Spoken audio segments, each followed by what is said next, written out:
Un minuto. Porque lo quiero poner en modo presentación, pero no quiero que se me... ¿Es ¿Cómo verte es? vos mismo? Quería ver si puedo llegar a ver yo los chats, todo eso. No puedo ver nada de todo No, eso. lo puedes hacer, pero tenés que tener dos ventanas abiertas distintas como tenés. Sí. Y ahora poner desde la... Ah, pero vos tenés el Keynote. No, el No, problema es bueno, no te que preocupes. Lo hago desde... yo te voy moderando el chat, Andás no tengas moderándome el problema. chat y cualquier cosa me vas avisando por acá por el teléfono, Perfecto, ¿sí? Dale. perfecto. Y vamos, ¿cómo se llama? Sí, porque, a ver, déjame hacer el último intento. Nada más que de esto. Sin saber nada. Un minuto y ya estamos.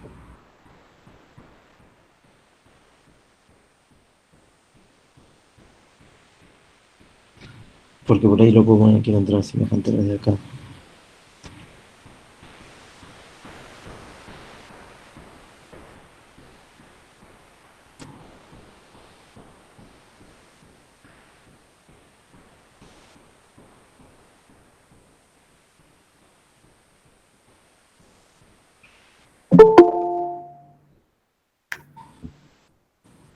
Estás entrando vos mismo.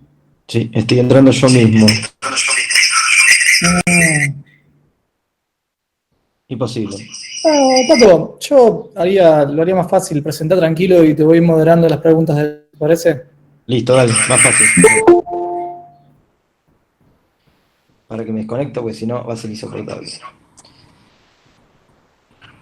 Bueno, vamos a hablar un poquito de lo que es traumatismo espinal hoy, que es una consulta. ¿Me escuchan ahí? Sí.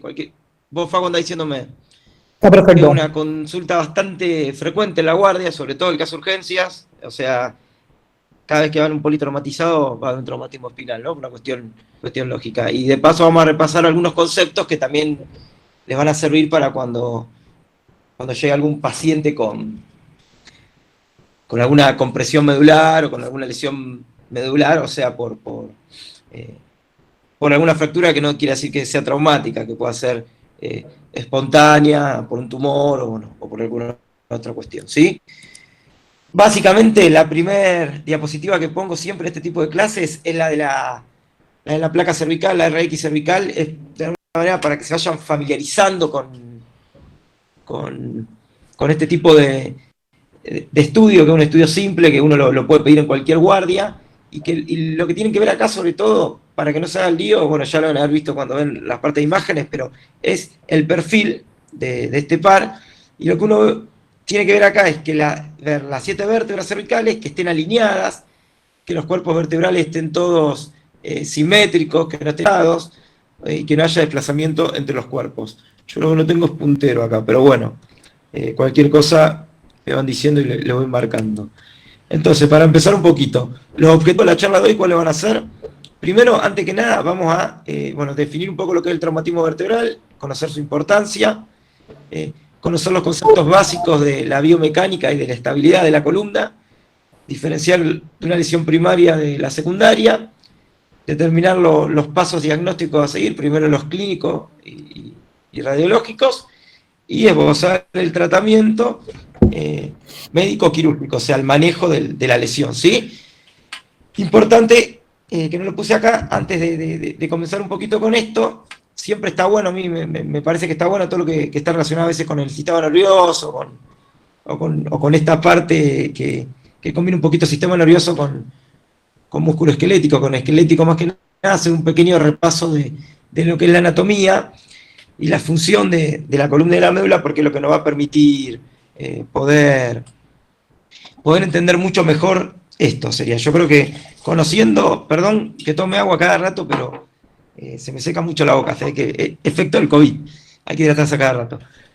Les decía que conocer la anatomía y la fisiología de la columna ayuda muchísimo a poder entender las lesiones, ¿sí? Como la mayoría de las cosas.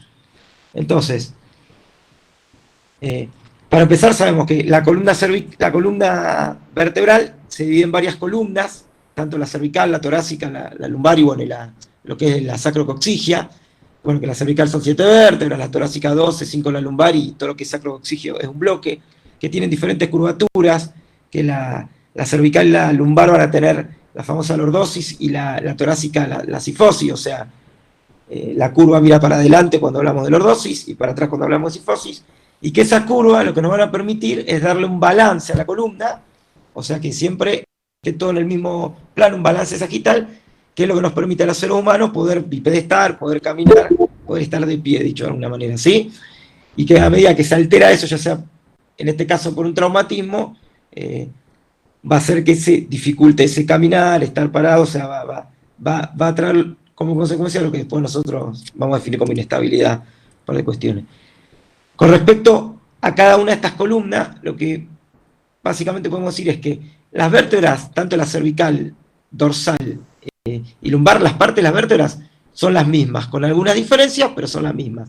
Lo que cambia así rotundamente es C1 y C2, que son completamente, no completamente, pero muy diferentes al resto de las vértebras de la columna, que eso lo vamos a ver un poquito más adelante, y para mencionar rápido, podemos decir que las vértebras cervicales son más chiquitas, las lumbares más grandes, o sea, a medida que nos vamos para abajo, las vértebras van aumentando de tamaño, que las cervicales tienen los famosos orificios para las arterias vertebrales al lado del cuerpo, que lo podemos ver ahí en la figura, en el primer dibujito donde se ve la vértebra cervical, que, bueno, que lo importante de esto de la columna cervical, que van las arterias vertebrales pegadas a la columna, que otra característica típica, por ejemplo, de las dorsales es que tienen carillas para las costillas, o sea, que la columna vertebral dorsal forma parte de la jaula torácica.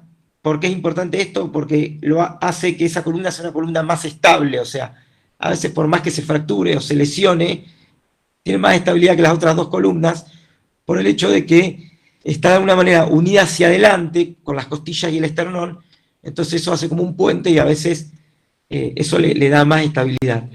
Y bueno, y la vértebra lumbar, básicamente es muy parecida a las vértebras dorsales, son un poquito más altas las vértebras y comparadas con las cervicales son bastante más grandes. Lo que sí es importante, que se lo voy a repetir varias veces, es que a mí me interesa que es la columna cervical y dorsal, es que hay médula ahí. La columna lumbar hay cola de caballo, ¿sí? ¿Por qué es importante esto? Porque sabemos que una lesión medular es irreversible, sabemos que una lesión de cola de caballo tiene altas chances de ser reversible, ¿sí? Por eso sabemos que hay que cuidar mucho la columna, lo que hay que cuidar es la médula más que la columna, ¿sí? Por eso es tan importante la columna cervical en esto y por eso le mostré la placa de columna cervical. ¿Por qué? Porque a nivel cervical es una columna mucho más protegida que la dorsal por la jaula torácica y es una columna que tiene médula, ¿sí? Básicamente. Esto es lo que le decía, volvemos a repetir, la médula donde termina en L1, generalmente entre L1 y L2, termina la médula y después el conducto raquídeo se continúa con la cola de caballo, que son nervios, ¿sí? Nervios sueltos, que también se pueden comprimir, dar parálisis, dar un determinado síndrome, pero que ya la lesión tiene que ser muy grosera para generar una compresión y una lesión. En cambio, a nivel cervical y dorsal, un pequeño disco que se clave en la médula, o una luxación, o un trauma, puede generar grandes lesiones. Eso con respecto a lo que es la anatomía de la columna. Después, con respecto a la anatomía de la médula, no voy a entrar en grande detalle, sí recordar que dentro de varias de las funciones que tiene la médula, que después, ahora las vamos a recordar, que como todos sabemos es, lleva lo motor, trae lo sensitivo al cerebro, y tiene como función propia el arco reflejo, o sea, los reflejos se producen en la médula, se integran en la médula, o sea, cuando yo estimulo un músculo, ese músculo, por ejemplo, si puede ser el cuádriceps, a través del tendón del cuádriceps, si lo golpeo, la misma médula integra el reflejo y hace que ese músculo se estimule por el simple hecho de tocar el tendón, lo estimule, lo contraiga y el paciente patee, o sea, levanta el cuádriceps. Obviamente inhibido por el cerebro. Después de otra vez que lo haga, no lo va a hacer más. Ahora, si se llega a lesionar la médula o se corta la médula, por debajo de esa lesión, puedo estar todo el día tocando el músculo que va a seguir pateando, o sea, va a producir una hiperreflexia, que es un signo que es muy importante tenerlo en cuenta. Otra cosa que es importante tener en cuenta con respecto a lo que es la anatomía de las raíces nerviosas y de la médula, es que, como todos sabemos, existen los dermatomas. Los dermatomas, para decirlo de alguna manera, son como franjas sensitivas que corresponden a un segmento medular, ¿sí? O sea, están inervadas por un segmento medular. O sea, nadie salvo el que lo usa todo el tiempo, va a saber de memoria, no le vamos a pedir a ustedes que sepan de memoria los dermatomas, pero sí saber que existen y saber que esas franjas representan y corresponden a un determinado segmento medular y a una determinada raíz. Por lo tanto, a modo de ejemplo, yo qué sé, a nivel del ombligo, sabemos que este 10 a nivel del apóndice cifoide es T6 y a nivel de las tetillas es T4, ¿sí? ¿Por qué me interesa a mí que ustedes sepan esto? ¿Por qué? Porque ya después vamos a ver lo que es el nivel sensitivo, pero nos va a permitir poder interpretar o tratar de inferir dónde puede llegar a estar la lesión medular, ¿sí? Según dónde está el nivel sensitivo, dónde está la lesión medular. Habíamos dicho que la médula, la función más grosera e importante, dijimos que era llevar el motor para abajo, o sea, hace que movamos movamos los brazos, las piernas, trae hacia el cerebro la sensitiva, la sensación de frío, de calor, de dolor, de la sensibilidad profunda, que es lo que nos dice dónde estamos pisando, qué postura tenemos, dónde estamos apoyados, ¿sí? Además de todas esas funciones, no hay que olvidarse de la función autonómica de la médula, la función que está relacionada con el sistema nervioso simpático, más que nada parasimpático, ¿sí? De la médula.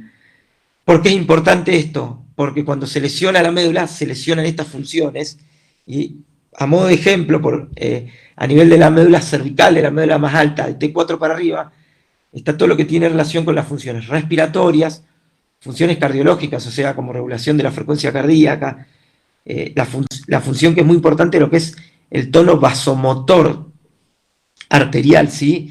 O sea, ¿a qué me refiero con esto? Que regulan el tono vasomotor, regulan las presiones, o sea, si se lesiona una lesión medular, muchas veces, lo voy a volver a repetir esto, pero más adelante, pero es importante tener en cuenta que una lesión medular puede llegar a traer trastornos disautonómicos, entre ellos la pérdida del tono vasomotor.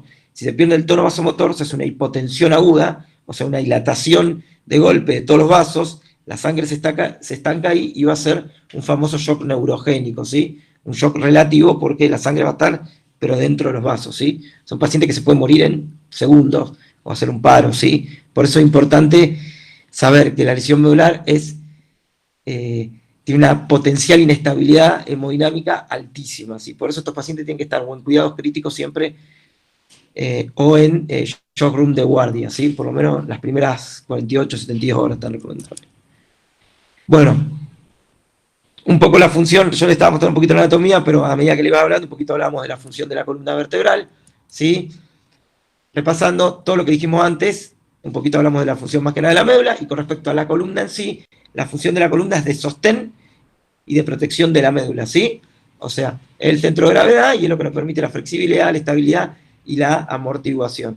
De alguna manera protege la médula, o sea que si se lesiona la columna, probablemente se lesione la médula, y además del dolor que se va a producir por la lesión y la inestabilidad de la columna, va a traer todos los síntomas que vienen aparejados con la lesión medular, y bueno, y obviamente que la función de sostén, si no tuviésemos la columna vertebral, seríamos, yo creo que lo más parecido a un caracol, a una babosa o a una ameba, ¿no es cierto?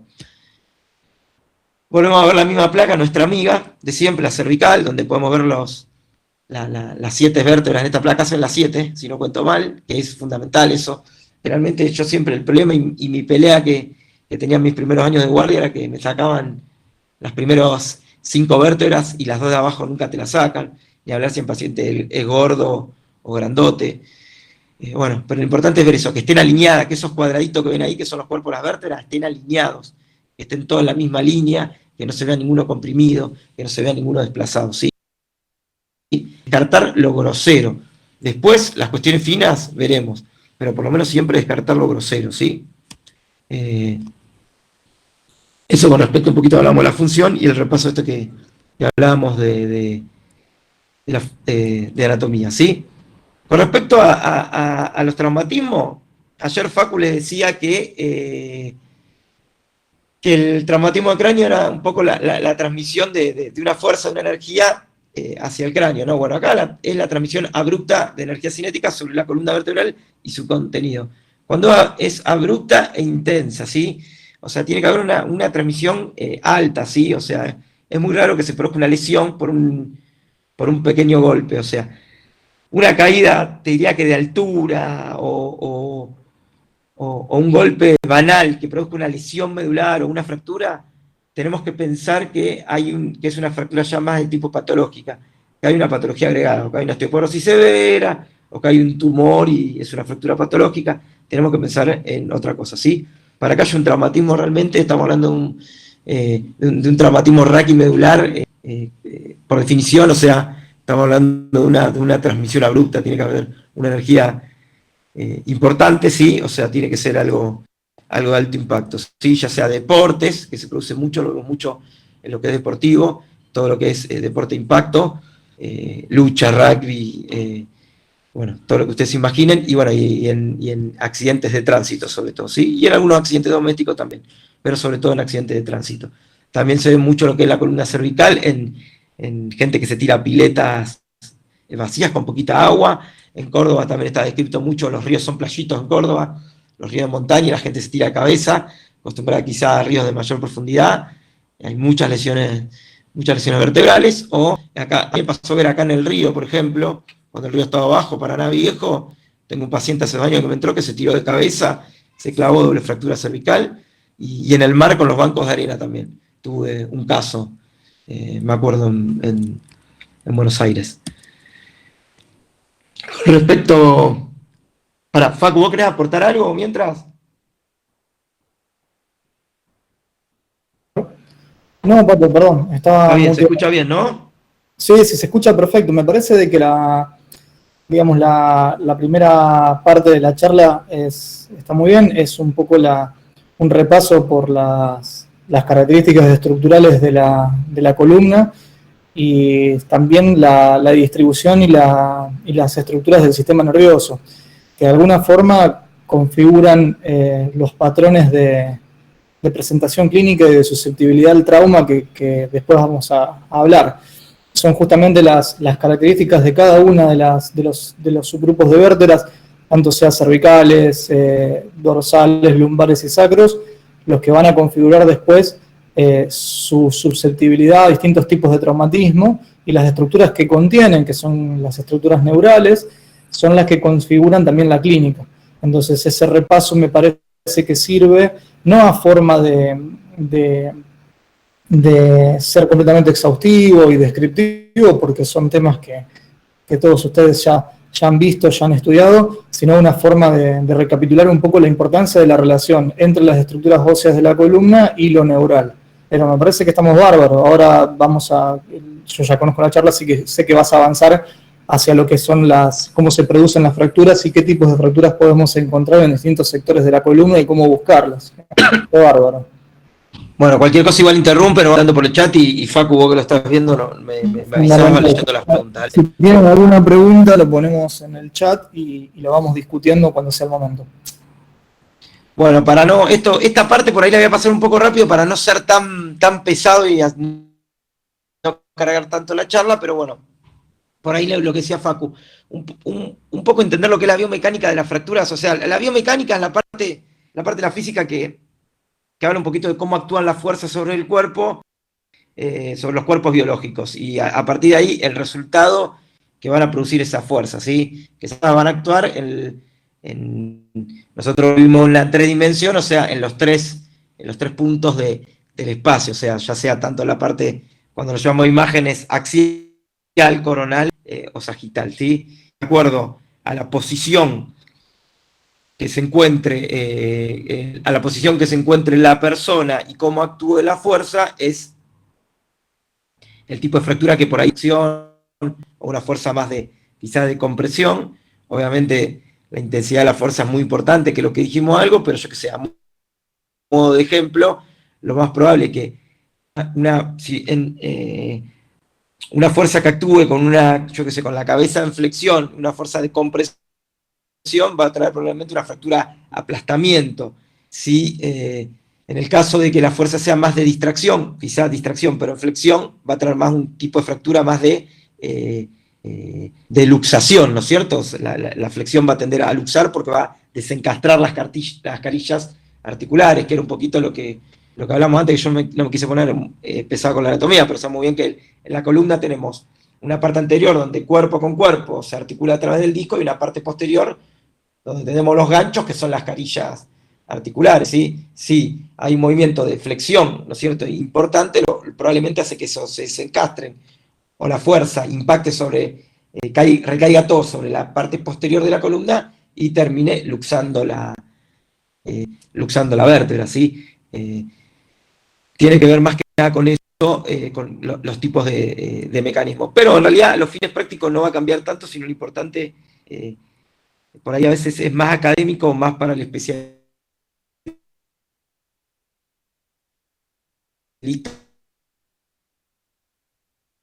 que para alguien que está haciendo guardia. Esto es un poco lo que decía, las vergas, las cervicales subaxiales le llamamos, o sea, son muy parecidas entre sí en cuanto a las estructuras. Sabemos que todas tienen un cuerpo vertebral, bueno, después tenemos que es la parte anterior, que va a formar la parte anterior del anillo, y después hay una parte posterior que va a estar dada por los pedículos articulares y las láminas, ¿sí? Que en su conjunto van a formar, cuando uno superponga esos anillos uno arriba del otro, van a formar el conducto. Pegadas a la columna vertebral cervical, o sea, ante un daño, una fractura, luxación o una importante cervical, puede haber una lesión vertebral, ¿sí? Saber que existen, que están ahí, y bueno, y lo que habíamos dicho antes con respecto a la estabilidad de la dorsal, que bueno, que está unido a la jaula torácica. Y lo que hablamos antes, si vemos el cuadro que está a la derecha, lo que ves es la C1 y la C2, que bueno, el atra y el axis, vemos que son vértebras completamente diferentes, vemos que el axis S2 tiene como un diente que va a parar en el atlas, sobre el arco anterior del atlas, o sea, va a quedar justo, que hay un ligamento que es el transverso que va a ser... Lo que está bueno de eso es que ese anillo, donde encastra la odontoides, permite un mecanismo que es lo que le da el gran rango de rotación que tiene la columna cervical de otras columnas, ¿sí? Pero bueno, esto para repasar rápidamente cómo era. Y si nos vamos dentro de las clasificaciones y los tipos de fractura van a ser totalmente diferentes. La de C1 y C2, que es de la columna cervical subaxial, las toras lumbares. Entonces vamos a ver que a nivel cervical podemos encontrar las fracturas odontoides, que bueno, acá hay clasificaciones específicas para esta, ¿sí? Que sabemos que son fracturas graves, que pueden tener un riesgo de vida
una imagen de esta. Si vamos a bueno, y las otras imágenes que también se ven acá, generalmente ve que es grosero cuando uno compara la vértebra fracturada con la de arriba y la de abajo, la radiología, ve que la imagen es bastante grosera, ¿sí? Sí, eso es lo que tienen que hacerse el ojo, ¿sí? De ver la imagen grosera, no comérselo grosero. Y después un poquito lo que hablaba ayer Facu, de que hablaba de mecanismos primarios y secundarios en lo que son las lesiones. Tanto a nivel de, ¿cómo se llama? Tanto a nivel cerebral como a nivel de la columna, como en cualquier parte del cuerpo, sabemos que hay mecanismos primarios y hay mecanismos secundarios. Los mecanismos primarios son los que se producen en el momento del impacto. Son los que estábamos hablando antes, la compresión, la deformación, el desplazamiento, la laceración medular, la contusión medular, todo lo que se produce en el momento sería la lesión esa, eso lo que ustedes ven en el estudio, que es lo que se produce en forma directa por el accidente. Los mecanismos secundarios es lo que se va a producir secundario y posteriormente, que va a tener más que nada que ver con la reacción inflamatoria que produzca esa lesión primaria, ¿no es cierto? Sabemos que el mismo proceso inflamatorio a veces daña más que la lesión primaria. Y ese proceso inflamatorio o esa zona de penumbra que a veces le llamamos en el cerebro, o sea, va a depender de muchos factores para ver si se recupera o se sigue lesionando. Y de factores básicos, que va a ser que si le llega la sangre, o sea, la perfusión tisular de ese tejido dañado, si le llega oxigenada, o sea, la famosa, si está hipoxémico el paciente, si tiene hipoxia, o sea, si tiene hipoperfusión, si tiene hipoxia, si tiene hipotensión, y todo lo que se imagina, o sea, si está hipoperfundido porque está hipotenso y porque está bradicárdico, y encima está hipoxémico porque no respira bien, y bueno, o sea, lo poco que para salvar se termina destruyendo, ¿sí? O sea, y es lo que hablábamos un poquito, lleva un daño que tenemos que actuar, sobre todo nosotros como médicos de guardia, como la primera línea, ¿sí? Eso fundamental.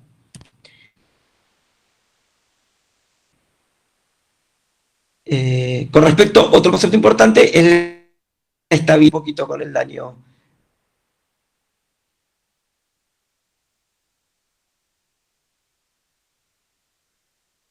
secundario. Cuando todos los que han hecho urgencia seguramente habrán visto cómo bajar un paciente, estabilizarlo en la tabla, cómo ponerle el car, cómo a veces los bomberos sacan en bloque un pedazo de auto para poder sacar en bloque al paciente. Vieron que los pacientes politraumatizados, eso tiene que ver porque uno puede considerar estable en la columna, ¿sí? Y que al ver el paciente se pueda, para decirlo de alguna manera, está floja y tocar la médula, clavarse en la médula o desplazarse y terminar de romper la médula o alguna otra estructura neural, ¿sí? Lo dije en forma un poquito grosera, ¿sí? No fui muy académico cuando dije romper, pero bueno. Entonces, de alguna manera podemos definir la estabilidad espinal como la capacidad que posee la columna vertebral para mantener las relaciones anatómicas normales entre sus componentes, luego de soportar una o más fuerza. ¿Sí? O sea, dicho de alguna manera, que todos los ladrillitos estén ubicados cada uno en su lugar, ¿sí? Y eso hace que los ladrillitos y las sogas que unen esos ladrillitos, que son los ligamentos, ¿sí? O sea, que todos esos elementos estén cada uno ubicado en su lugar, estén íntegros y funcionen en forma única como tienen que funcionar para que ante determinados o fuerza ejercida sobre la columna puedan cumplir con la función que tiene la columna, que es la de sostener y proteger la médula, ¿no? No sé si se entiende. Bueno, cuando la estabilidad no se puede mantener, van a aparecer zonas de lo que decíamos antes, entre las vértebras, que van a producir dolor,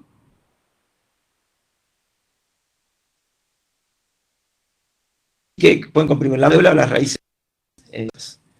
O sea,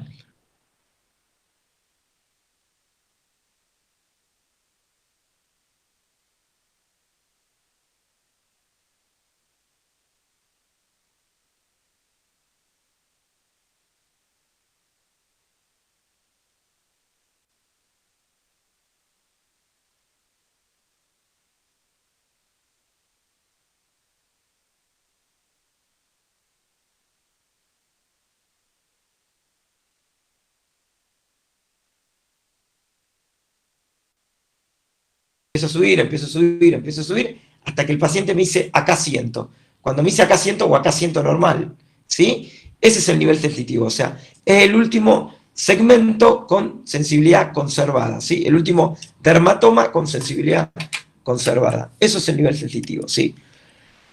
Con respecto, habíamos dicho, eso con respecto al nivel sensitivo.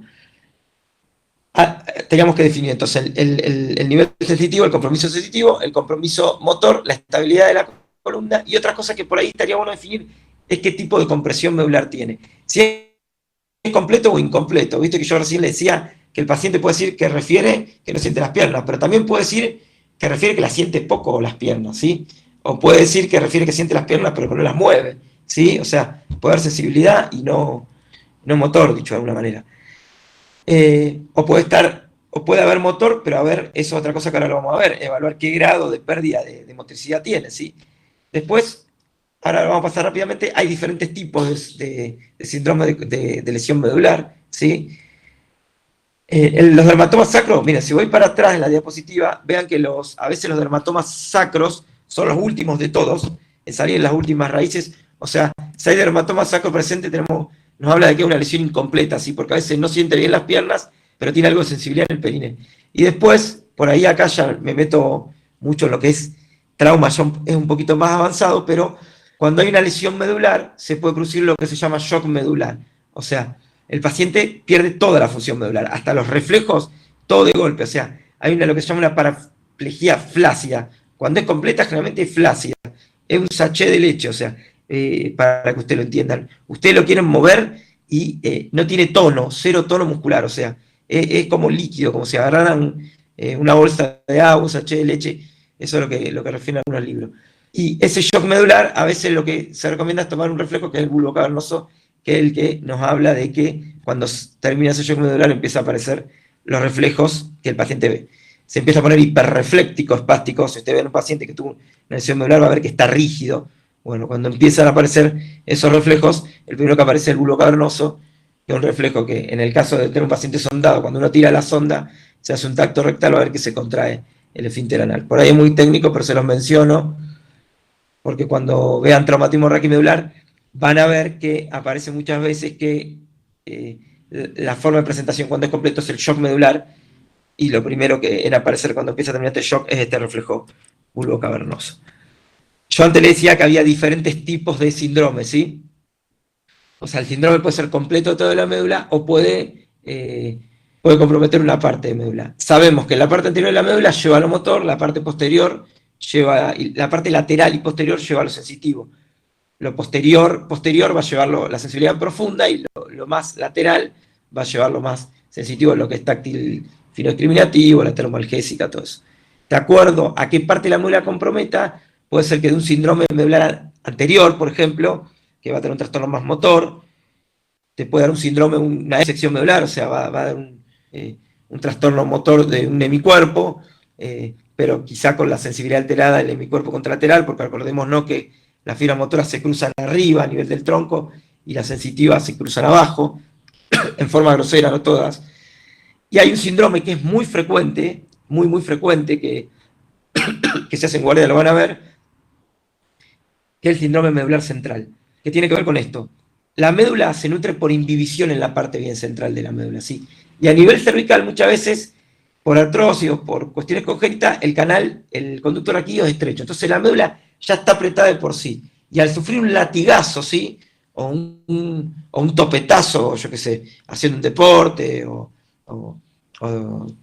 por caída, no importa cuál es el motivo, ese cimbronazo sobre la columna cervical hace que se sacuda la médula en ese canal estrecho y hace que por un momento no llegue sangre a la parte central de la médula.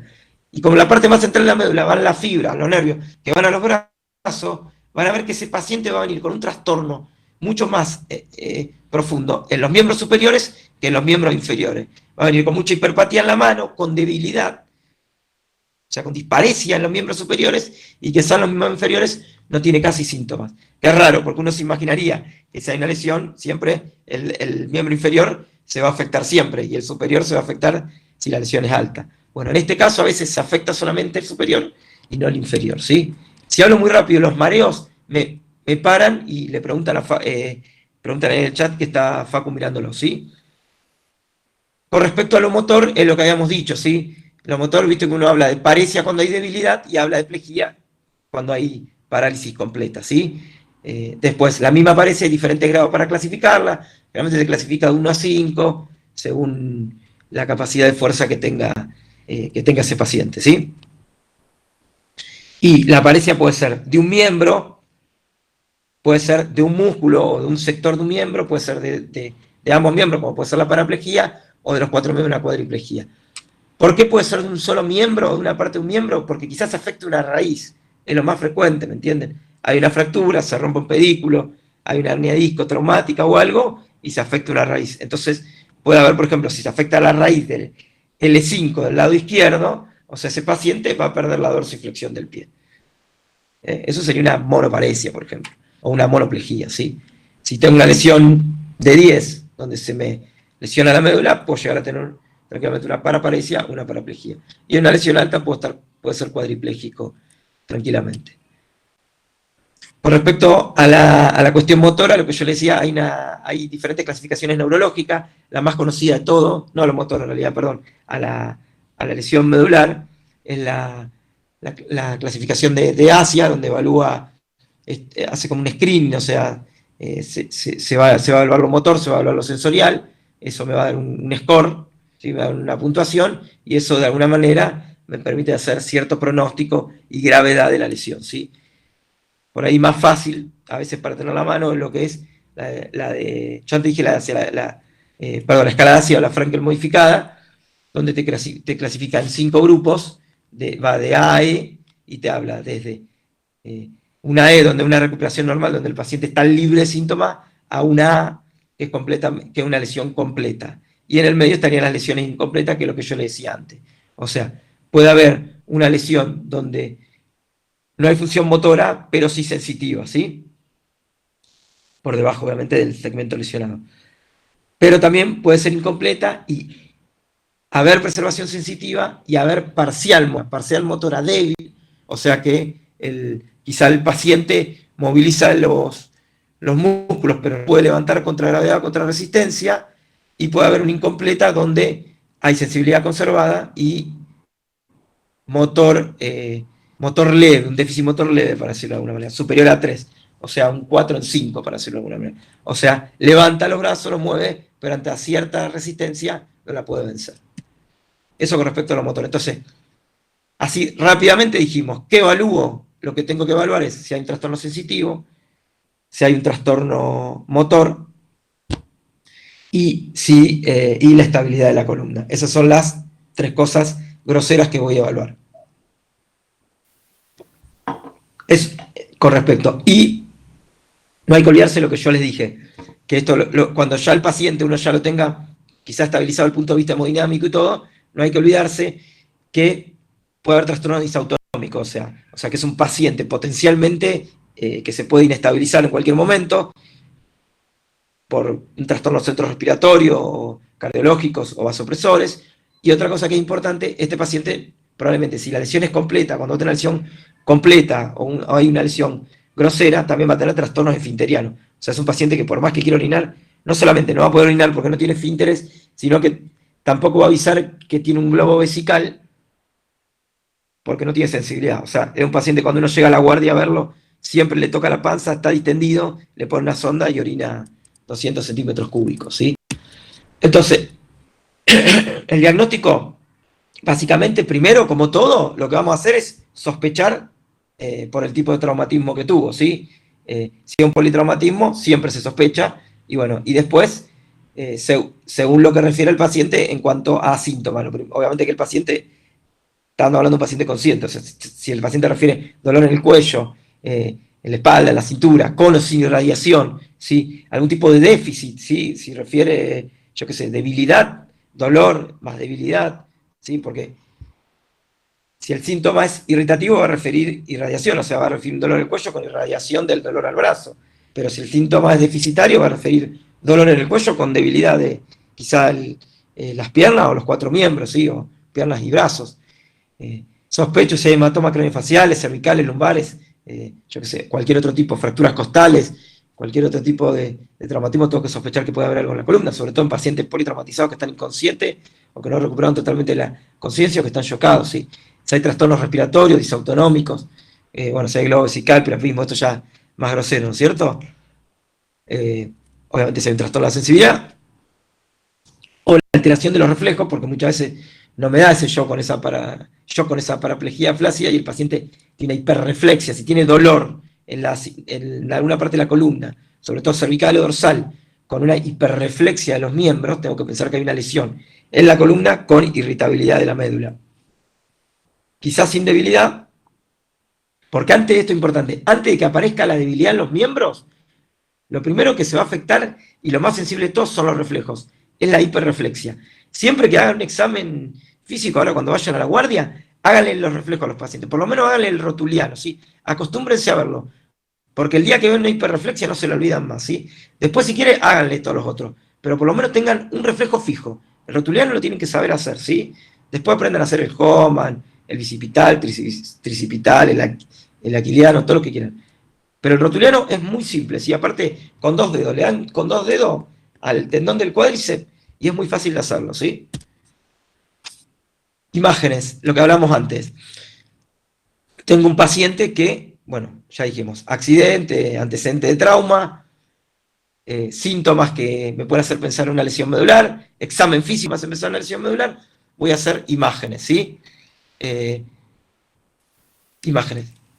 En realidad, ante un politrauma, generalmente uno ya ahí se empieza a basar un poco las guías de trauma, ¿sí? O sea, lo que uno tiene un poco ahí arriba como la guía básica es quizá la TLS, ¿sí? que es la que se usa acá, por lo menos en todos los sistemas de formación de emergentología, acá en los hospitales o en Argentina se usa y se recomienda la TLS, y generalmente uno pide una triada radiológica, y lo que va a pedir generalmente es una placa cervical, una placa de screen, una placa cervical, una placa de tórax y una placa de pelvis, ¿sí? Para descartar que son las fracturas que más frecuentes y más que pueden llevar a algo más grave en el paciente, ¿sí?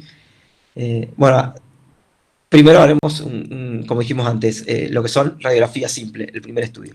Si no encuentro nada en la radiografía, o si encuentro, si no encuentro nada, a ver, puede pasar dos cosas, que no encuentre nada, pero que siga sospechando lesión por la clínica, o que encuentre una lesión.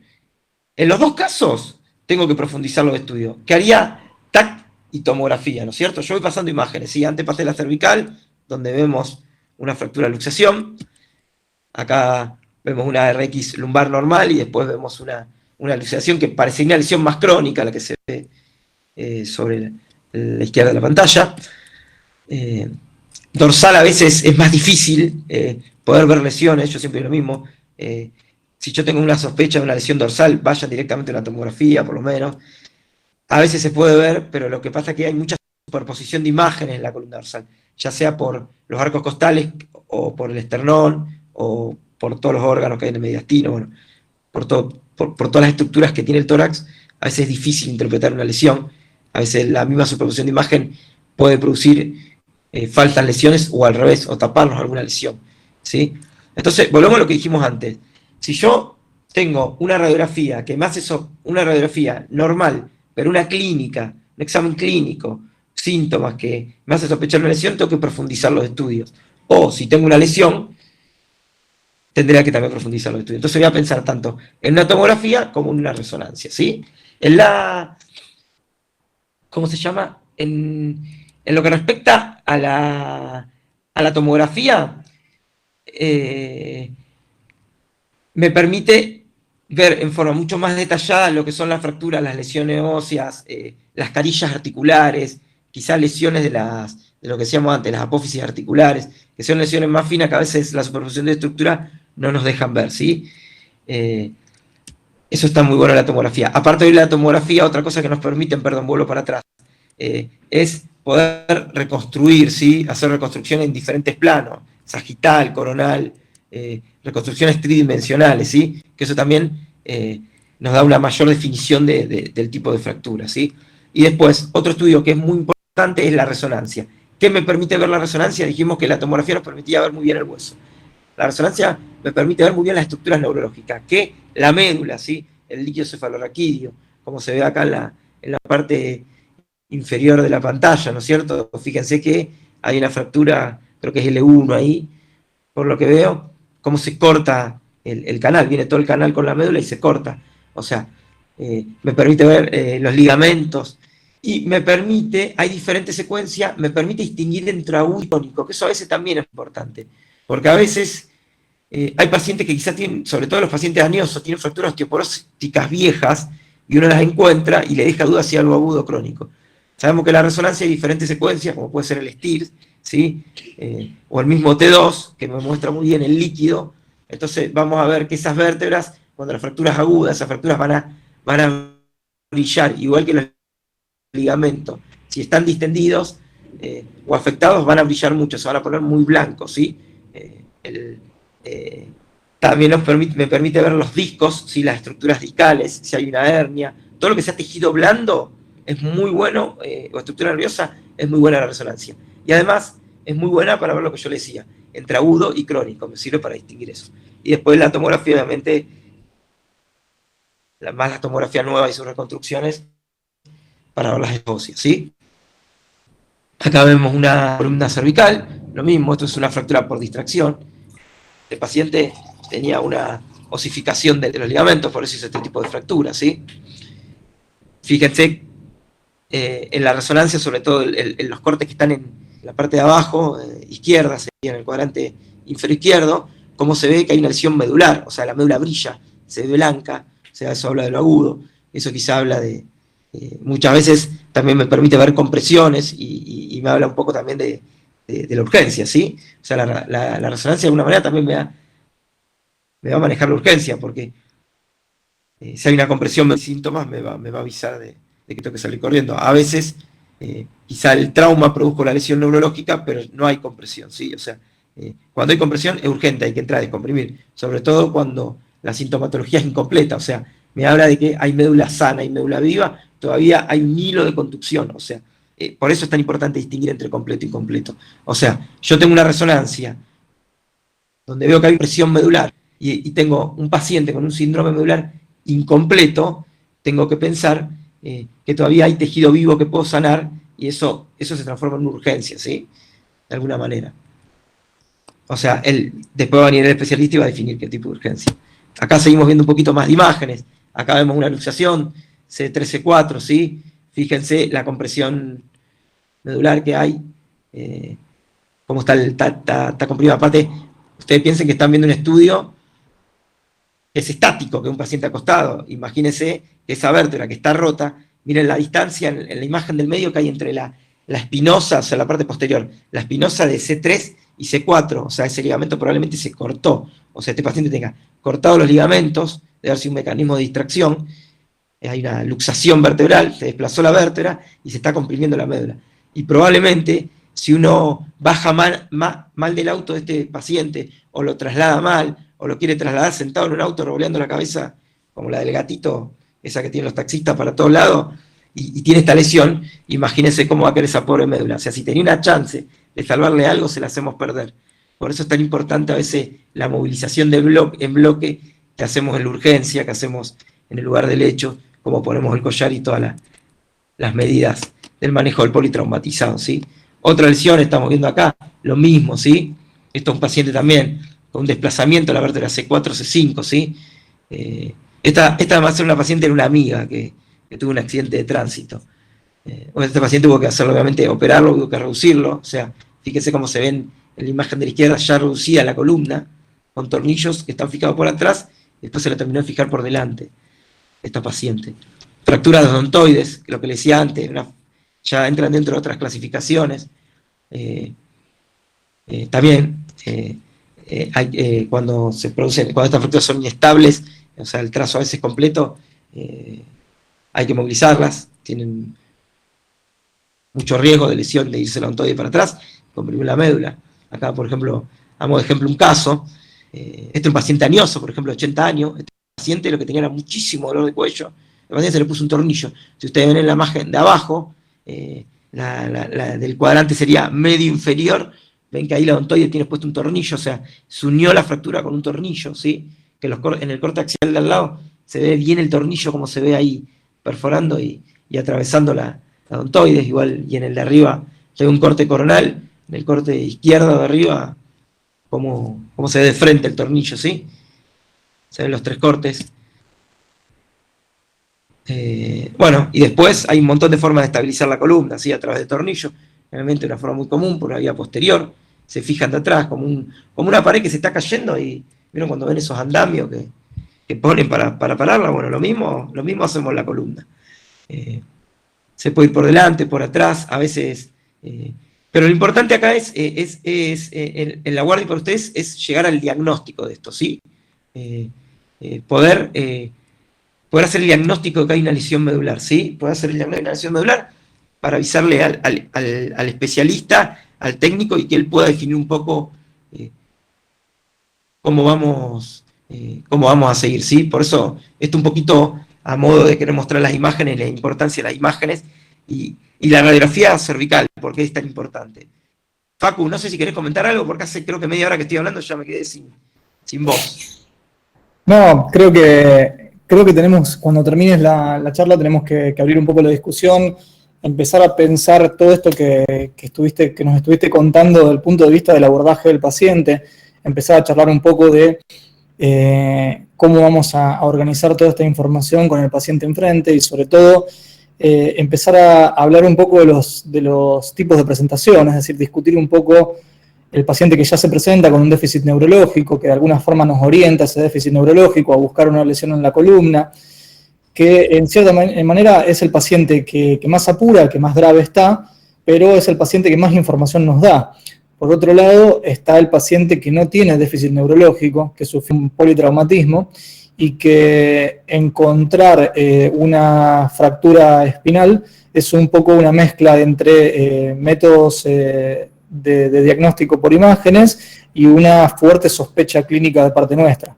Entonces, yo diría que si querés seguir adelante con la presentación y después abrimos un poco la discusión y charlamos un poco en base a las experiencias personales de cada uno. Me gustaría escucharlo también a los chicos que a lo mejor han tenido posibilidades o de vivir alguna de estas situaciones o de pensar que alguna de estas situaciones le podría llegar a tocar y empezar a hablar en base a eso.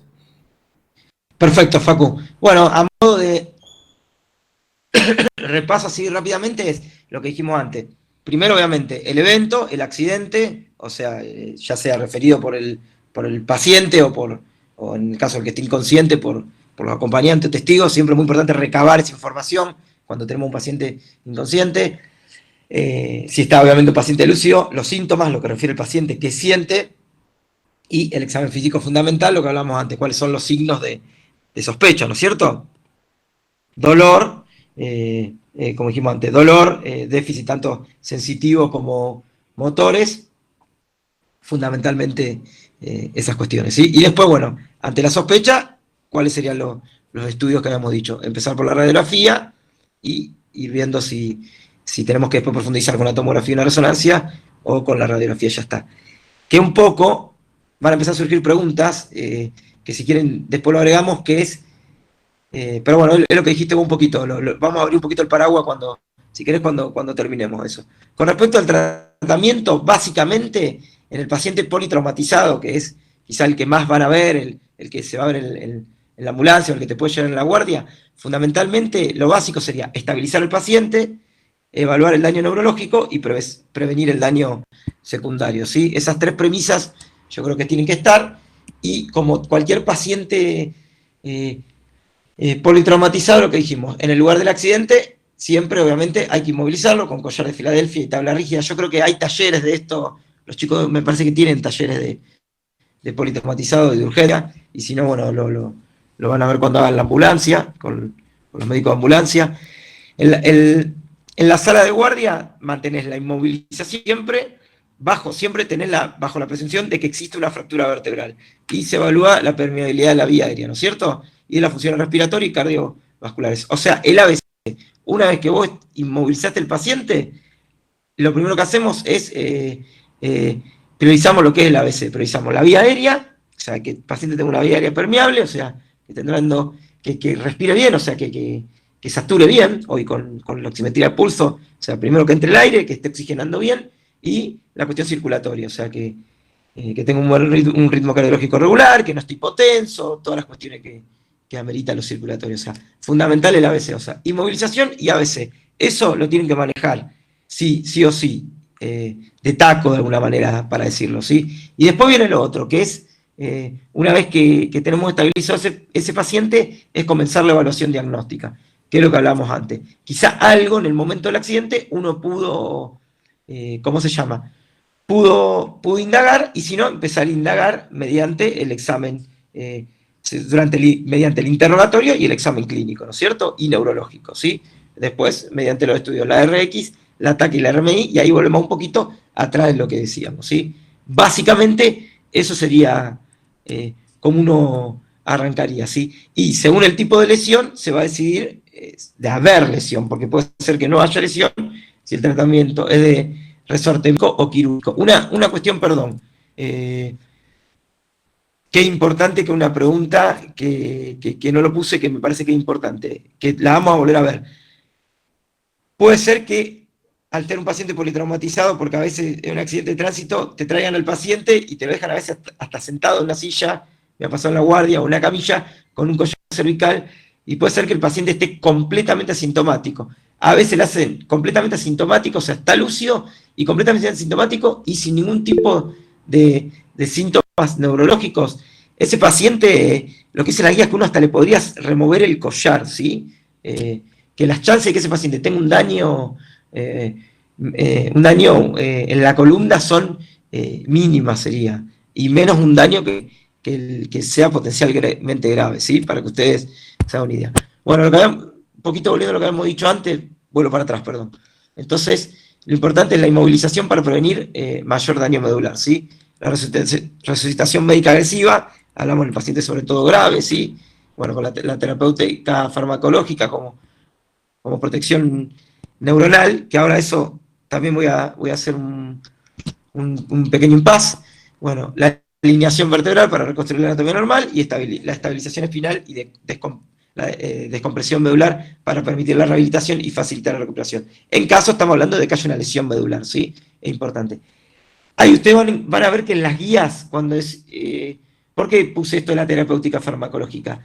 En las guías todavía, o en los libros, o por ahí van a encontrar textos que siguen hablando de la terapéutica con salumedrol, pulso de salumedrol, que es un corticoide en las lesiones medulares agudas, ¿sí? Hay un montón de estudios, los primeros estudios arrojaron resultados positivos sobre esta terapéutica, pero los últimos estudios que se han hecho han demostrado que no, que pueden llegar a traer más riesgos por la inmunodepresión que genera el corticoide que el beneficio que puede traer aportárselo, ¿sí?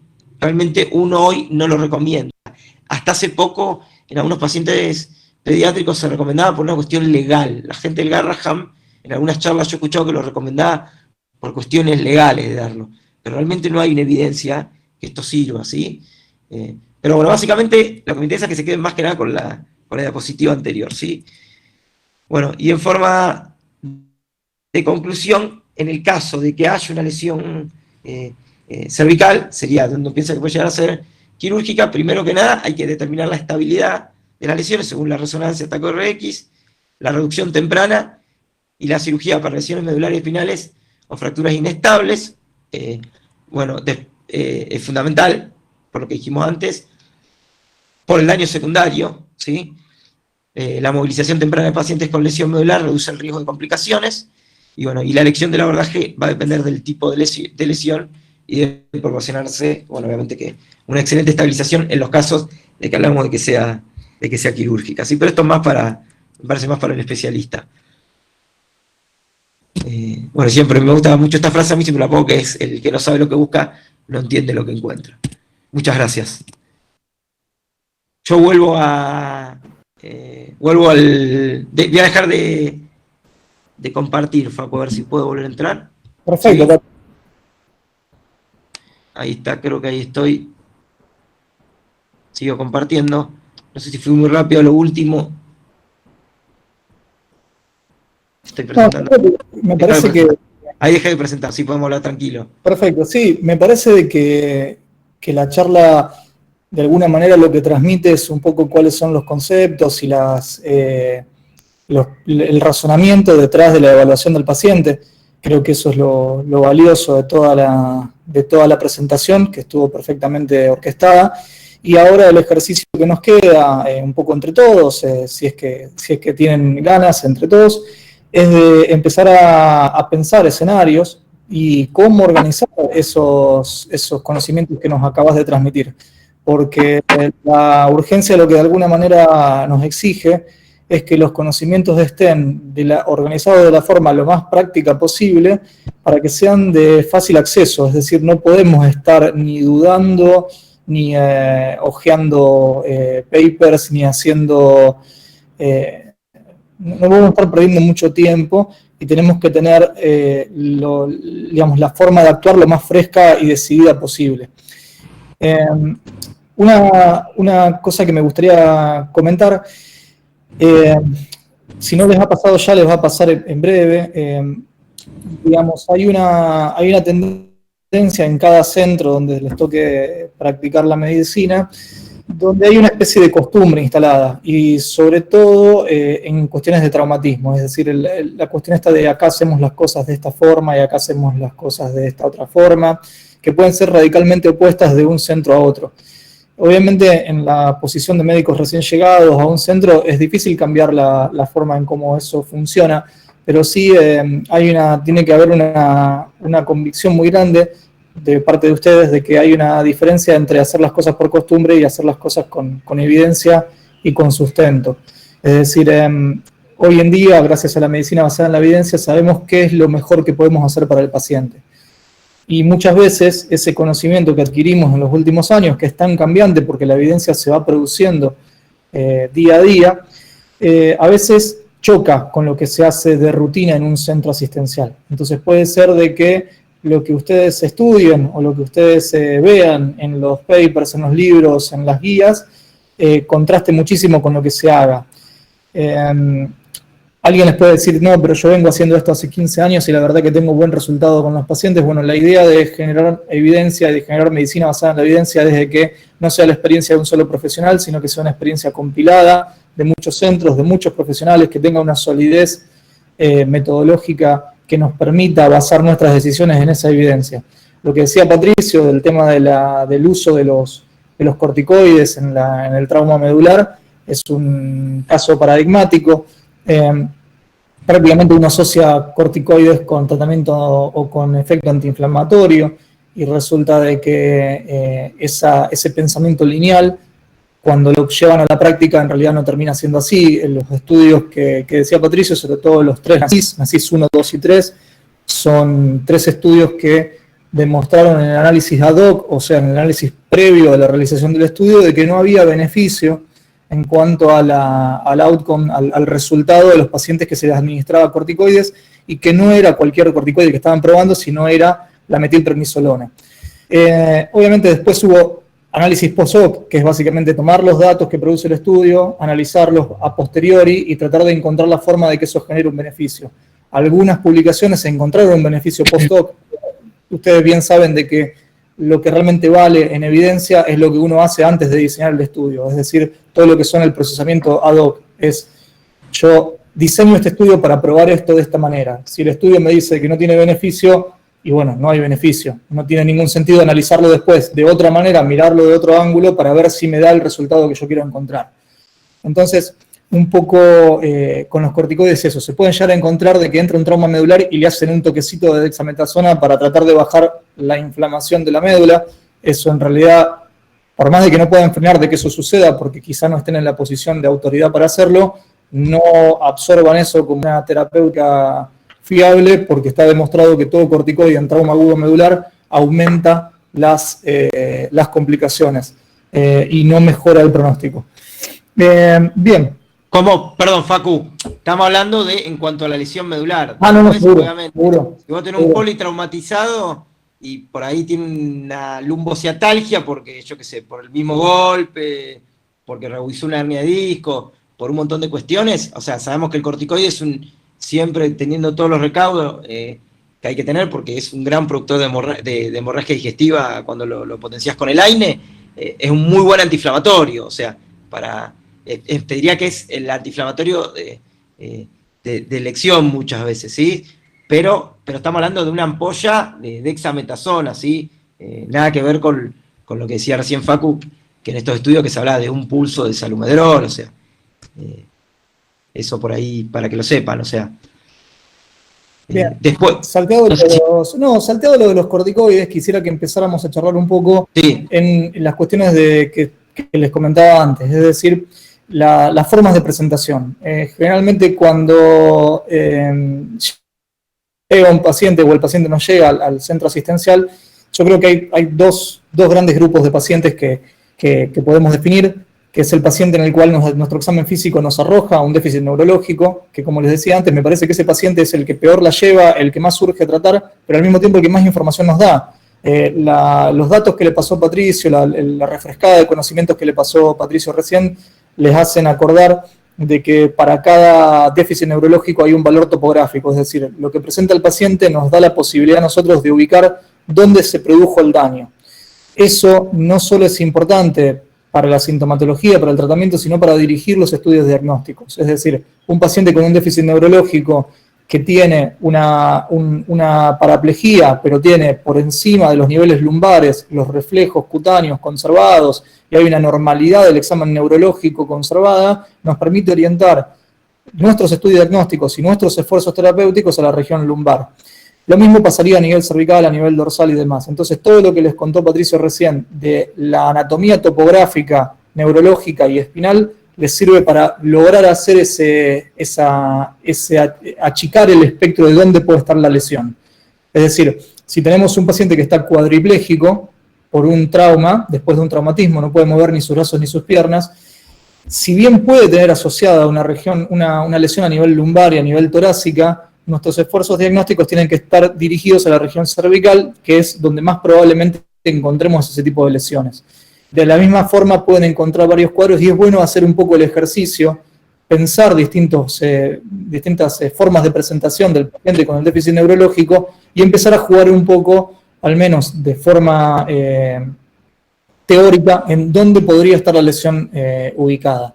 El problema, y eso es lo que me gustaría que charláramos ahora, Pato, es un poco qué hacer con el paciente que llega después de un traumatismo, de un politraumatismo, que no tiene un déficit neurológico, o bien, y este es un caso bastante frecuente, no tiene la capacidad de referirnos a un déficit neurológico. Es decir, el paciente que ingresa con un politraumatismo, intubado y sedado, que lo cual no podemos obtener mucha información, salvo algún priapismo o alguna hiperreflexia que podamos sacar, si bien bajo pseudoanalgesia son también poco fidedignos, pero discutir un poco el manejo de ese paciente y también discutir el manejo del paciente que viene sin ningún tipo de déficit neurológico, pero el traumatismo fue de alta energía y hay posibilidad de que tenga una lesión estructural de la médula, de la columna, que si nosotros lo dejamos ir a la casa, esa lesión estructural de la columna le genera un daño neurológico en un segundo tiempo. Entonces me gustaría charlar un poco, quería escuchar un poco la opinión tuya de esos dos escenarios y un poco también escuchar después a los chicos un poco si han tenido ellos la posibilidad de estar en alguna situación de trauma espinal, de pensar, si tienen alguna duda, uno cuando está en esta etapa de la formación suele imaginar escenarios, entonces la idea es, bueno, ¿qué haríamos si pasa esto? ¿Qué haríamos si pasa lo otro? ¿Te parece, Sí, Pato? perfecto. Yo te voy a escuchar, pero me agarraste justo calentando el agua para el segundo mate. Perfecto. Me paso y vuelvo. No, dale. No, antes que nada le quería mencionar una cosa. Por ahí toda esta cuestión introductoria, que por ahí está muy larga, pero de lo que tiene que ver con la anatomía, con las funciones, o lo que hablamos antes con Facu, obviamente que las guías son muy importantes, aparte cuando uno arranca les van a servir un montón, es que puedan razonar lo que están viendo, ¿me entienden? Que no actúen mecánicamente, porque en cuanto se olvidaron un paso, y están ante un paciente o están en algún lado, si no lo pueden razonar, no pueden seguir adelante, ¿me entendés? O sea, poder razonar también les va a permitir poder que le haga ruido, que algo siempre, cuando algo que no esté funcionando les haga un ruido. Yo qué sé, ahí a Yelén justo hizo una pregunta que me quedé pensando en eso. Dice, ¿cuánto tiempo debo dejarle el collar una vez excluido por una RX una lesión cervical? En realidad lo que yo estoy excluyendo es la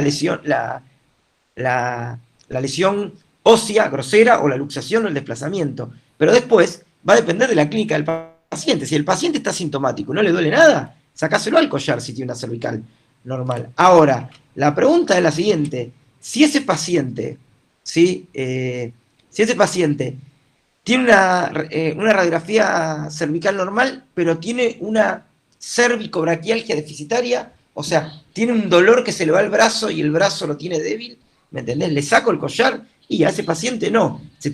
Uno le tiene que hacer ruido de eso, tiene que decir, che, la placa es normal, pero el tipo tiene dolor y debilidad en el brazo. Entonces, a mí me hace ruido eso, entonces yo diría, pará, le voy a hacer una resonancia para descartar que no haya otro tipo de lesión, y depende de lo que me dé la resonancia, ahí voy a ver si le saco el collar o no, o si tengo que resolver algún problema hasta quirúrgico por una hernia o algún tipo de lesión que no estoy viendo en la placa, ¿sí? Eso es a modo de por qué quizá me gusta y está bueno que cuando vean algo lo puedan razonar, puedan ver de qué se trata, ¿entendés? O sea, no es tan complejo. Saber las 3 funciones que tiene la médula para saber que si hay algo está alterado, que tiene que... Facu recién hizo una pregunta, hay que se volvió a sentar, volvemos. Dijo, si me llega un paciente inconsciente, ya ahí, por eso, por ahí es muy difícil a veces separar lo que es traumatismo espinal del paciente politraumatizado. Decime si a vos te pasa lo mismo, Facu. Es muy difícil, o sea, en realidad es lo mismo. Entonces, uno en realidad en el paciente politraumatizado, lo primero que tiene que priorizar es, primero el ABC de ese paciente.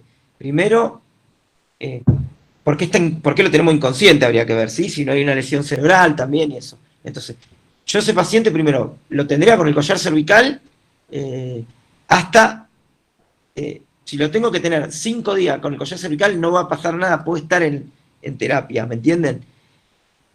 Pero hay que ver si tendrá, no sé en qué contexto lo planteaste vos, porque muchas veces lo que hace uno es, si el paciente está inconsciente, muchas veces hay que ver qué tipo de medio tiene, porque hoy lo que se hace es pantomografía a veces los pacientes cuando entran inconscientes y no vemos qué tenemos, ¿sí? Hay que ver qué medio tenemos en la guardia, a veces no tenemos tomografía y al paciente le hace un examen físico, se le hace ecografía de abdomen. Hoy ya no, hace 15 años de que tenemos un tomógrafo multi-slice, pantomografía a un paciente en 3 minutos, 2 minutos o hasta en 1 minuto y medio según el tomógrafo. O sea que lo podés escanear entero a veces, más un paciente que está inconsciente, que yo creo que le vas a buscar una lesión cerebral. Me parece que lo primero que... Volvemos más a la clase de ayer. Si tiene un politraumatizado inconsciente, le vamos a hacer una tomografía de cerebro. Probablemente cuando le hagamos esa tomografía de cerebro, ese paciente le hagamos una tomografía cervical y dorsal para descartar que no haya una lesión que esté comprometiendo la médula, ¿sí? Ahora, si además tiene una lesión cerebral que lo tiene inconsciente, tiene una lesión cervical, bueno, ahí ya es bastante más complejo y bueno, y nos tendremos que sentar con los terapistas a ver qué resolvemos primero, ¿no es cierto? Según la gravedad del caso. Creo que la pregunta del comentario iba un poco a eso, a la necesidad que tenemos con los pacientes traumatizados de tener información. Lo que necesitamos siempre cuando estamos frente a un paciente traumatizado es información. Esa información la podemos obtener del paciente si el paciente tiene la capacidad para darnos esa información, del examen físico, y cuando no tenemos la posibilidad de acceder al paciente porque el paciente está inconsciente y hemos usado drogas que de alguna forma tergiversan el examen físico, necesitamos de alguna manera apoyarnos más en los estudios complementarios. Yo creo que de las herramientas de sostén que nosotros aplicamos sobre el paciente, hay algunas que requieren la remoción rápida y otras que para nada lo requieren. De las que requieren una remoción rápida, para mí es la tabla de extricación. Creo que lo que más rápido el paciente necesita ser removido es de la tabla de extricación. No puede pasar mucho tiempo arriba de la tabla de extricación porque se escara, porque comienza con problemas derivados de pasar en la tabla. Ahora, permanecer con un collarín cervical, a veces incluso dejamos a los pacientes con el collarín cervical colocado después de cirugías, entonces no es tampoco un gran problema el collarín cervical. Yo prefiero que el paciente pase más tiempo con un collarín cervical hasta que hayamos logrado descartar fehacientemente una lesión antes que removerlo de forma temprana. Pero como les decía antes, creo que lo más importante es de dónde obtenemos la información. Y sobre todo entender de que hay 2 cuestiones fundamentales que necesitamos información de. Una de ellas es el estado neurológico del paciente. Es decir, el paciente presenta o no presenta un déficit neurológico. Cuando el paciente está consciente y colabora es bastante sencillo porque es un examen físico y el paciente nos va a ayudar muchísimo ante el requerimiento nuestro de maniobras. Ahora, cuando el paciente no está consciente, ahí tenemos un problema y tenemos que apoyarnos mucho más en las imágenes para descartar daños estructurales que lleven a déficits neurológicos. Ahora, la segunda parte que nosotros necesitamos información, que es lo que vos decías en tu presentación, Pato, es la estabilidad mecánica de la columna. Porque un paciente puede estar indemne neurológicamente, pero puede tener una inestabilidad mecánica de la columna que haga que cuando la columna necesite soportar carga, esté expuesto a un daño neurológico en un segundo tiempo. Entonces ahí también tenemos que hacer foco. Cuando tenemos un paciente que está indemne neurológicamente, y que tenemos posibilidad de hacer un examen físico, generalmente el signo que más nos guía para orientarnos a estudios diagnósticos es el dolor. es decir, el dolor referido del paciente donde dice me duele acá, es una fractura vertebral, duele y duele muchísimo, incluso de estructuras de las vértebras que no están implicadas en la estabilidad, como son apófisis transversas, como son apófisis espinosas. Entonces, el dolor es un síntoma bien indicador para poder orientar nuestros estudios diagnósticos. Ahora, cuando tampoco tenemos la posibilidad de charlar con el paciente y ver si tiene o no tiene dolor en algún lado, nos tenemos que apoyar de vuelta en los estudios diagnósticos. Y esos estudios diagnósticos, para lo que es estabilidad, son siempre radiográficos, no es resonancia. Es decir, para ver la estabilidad mecánica de la columna es tomografía, no hay otra. Podemos suponerlo con una placa, que siempre nos viene bien hacer una placa, pero la resonancia en lo que es estabilidad mecánica de la columna no tiene ninguna utilidad. La resonancia nos sirve para ver si las estructuras neurales han sido comprometidas en el traumatismo. Pero para la estabilidad mecánica es tomografía sin duda. Y lo que decía Pato tiene razón. Si el paciente está inconsciente y tiene indicación de tomografía por un trauma de cráneo, en la misma pasada se le hace una tomografía de raquis, se hace una tomografía cervical. Incluso también les va a suceder, si están en centros de trauma, ¿qué es lo que sucede? Tienen traumas abdominales.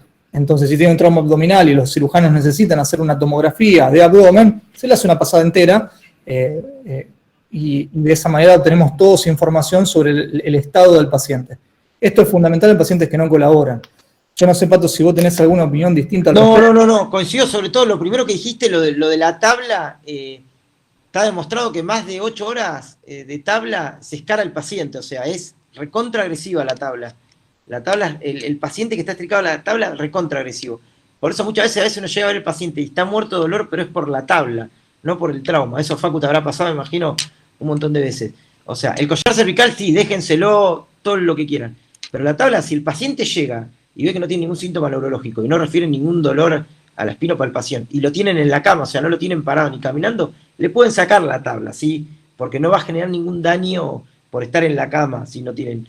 Si tiene algún síntoma neurológico, o que le deje alguna duda o algo, déjensela. Pero si el paciente no tiene síntomas neurológicos y no tiene dolor a la espinopalpación, sáquenle la tabla cuando llega el paciente, ¿sí? No hay problema con eso. Y después, bueno, un poquito lo que venía diciendo Facu. Ustedes lo que van a ver es la llegada, como dicen, en el lugar del accidente o la primera entrada a la guardia, pero sobre todo los que hagan ambulancia, porque esto es más importante, me parece que más que nada, para el que está haciendo la ambulancia es eso, es inmovilizar al paciente y el manejo del politraumatizado para evitar el daño secundario. Hay muchas preguntas, Facu, no sé si querés. Sí, vamos a empezar a charlar de las preguntas, ¿les parece? Dale. Yo tengo una pregunta sobre el collar cervical. Dale, hacela, ya que te tengo, Mariana. Yo hice la directiva de neuro y nos dijeron como que no era necesario ponerle el collar a todos los pacientes. Y yo le decía que nosotros, con la inexperiencia que tenemos en un accidente, si nos toca ambulancia, yo no me arriesgaría a no ponerle el collar a un paciente. Si fuera un accidente, por ejemplo. Y ellos nos decían que nosotros le poníamos collar a todo el mundo. Pero, qué sé yo no me arriesgaría a no ponerle el collar, porque tal vez el paciente no nos puede responder si le duele. No. Bueno, ahí por ahí entra el sentido común. Estamos hablando, todo paciente que tenga un traumatismo cervical o de columna o politraumatismo, y ante la duda ponéselo el collar. Ahora, si el traumatismo, yo qué sé, es de una pierna, o se dobló un tobillo, o se golpeó un brazo, obviamente no le va a poner un collar porque, si te deja duda se lo pones. Pero yo creo que ante la duda, si es un politraumatismo, un traumatismo cervical o un latigazo, lo que sea, si el paciente está completamente lúcido y te puedes referir dónde fue el traumatismo, ahí en ese caso uno podría decir, no, mirá, la verdad que pasó una bicicleta, me llevó puesto, me golpeó las piernas, pero después fue toda la cintura para abajo, ahí te entiendo. Ahora, si fue un accidente de tránsito, un politraumatismo, un traumatismo de alta energía, o el tipo está chocado y no sabe, o se cayó en un pozo, pero no sabe bien que se golpeó, no, vos ponéselo el collar, subilo a la ambulancia, y después que se lo saquen, no. Ante la duda siempre hace de más. Claro, o sea, el escenario era como que había una colisión entre una moto y un auto, que el paciente estaba consciente y que refería dolor en las extremidades por múltiples escoriaciones. Era así el caso. Pero si fue un accidente de moto, auto, yo le pondría el collar por las dudas. No sé, me daría miedo no ponérselo. Completamente, Totalmente, completamente de acuerdo. totalmente, sí. Además, no, el collar cervical es una medida de inmovilización que no le va a traer mayores problemas al paciente. No es, como decía Pato recién, no es una tabla de extricación. Muchas veces los indicamos durante semanas enteras en posquirúrgicos complejos de columna cervical. Entonces no es una medida extrema tampoco. Y la verdad, mira, esto se hila bien con otra pregunta de Mariela Basset, que de alguna manera nos trae una situación que es bastante común, que es un paciente que ingresa al establecimiento de salud post-politraumatismo, pero sin estar debidamente inmovilizado, que pasa y ha pasado y lamentablemente creo que seguirá pasando. La pregunta es si debe inmovilizarlo. Totalmente. Digamos, la inmovilización es una medida preventiva para que no se produzcan o no se agraven las lesiones. Si el paciente tuvo la mala suerte de tener un accidente y estar en un medio donde no se lo trató de forma adecuada, lo que nosotros podemos hacer es empezar a corregir desde el momento que nos llega el paciente ese mal tratamiento y empezar a hacerlo de forma correcta, es decir, inmovilizarlo inmediatamente y que los estudios complementarios que necesitemos los haga inmovilizado. Eso es fundamental. Que los traslados a tomógrafo, a placa, a lo que sea, se haga inmovilizado. Porque si tenía alguna chance de no agravar su cuadro por un potencial trauma espinal, si no lo inmovilizamos nosotros, somos parte del problema. Una vez que Ayelén pregunta cuánto tiempo hay que dejar el collar una vez que se excluyó por RX una lesión cervical. No. Eso es lo que hablamos antes, se le había contestado antes la pregunta. Sí.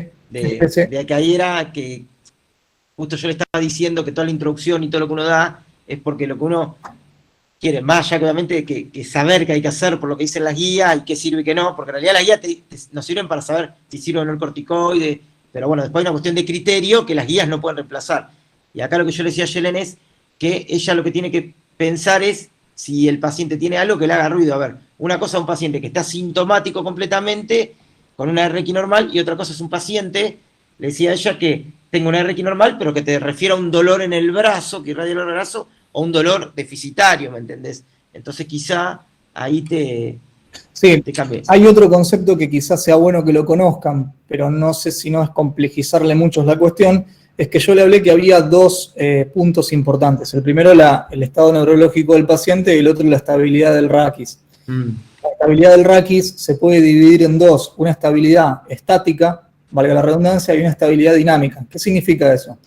Significa que hay pacientes que van a mostrar en una placa con collar puesto de que todas las vértebras están alineadas y que no hay ningún problema, pero cuando se les saca el collar, puede haber producido durante el traumatismo lesiones puramente ligamentarias que no se vean en la placa, y esa columna está inestable y tiene riesgo de déficit neurológico por lesión ligamentaria.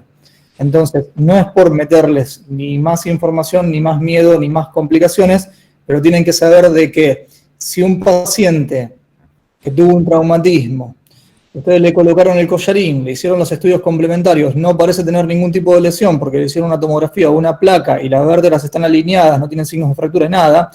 Si ese paciente ustedes le sacan el collarín, hacen una espinopalpación, le hacen movilizar un poco de forma controlada el raquis y el paciente continúa con dolor, vuelvan a poner el collarín, llamen al especialista y que lo revise de una forma más integral. Nosotros muchas veces lo que hacemos son radiografías en flexo-extensión de forma controlada para ver que no haya inestabilidades, porque ese tipo de cuadros son muy ambiguos y pueden corresponder a pacientes que tienen dolores de tipo muscular, como puede tener cualquiera después de un accidente de tránsito, o pueden corresponder a estos cuadros de inestabilidad dinámica, donde le sacaste el collarín, el paciente le cargó peso, cargó sobre los ligamentos que están rotos y hizo una luxación y terminó teniendo un compromiso neurológico. Entonces, yo creo que lo fundamental es que las medidas de ortesis, fundamentalmente el collarín cervical, son medidas que son bastante inocuas para el paciente, comparados con lo que es una lesión neurológica a nivel cervical. Entonces, ante la mínima duda, ante el dolor que continúa, ante la demora en venir del especialista,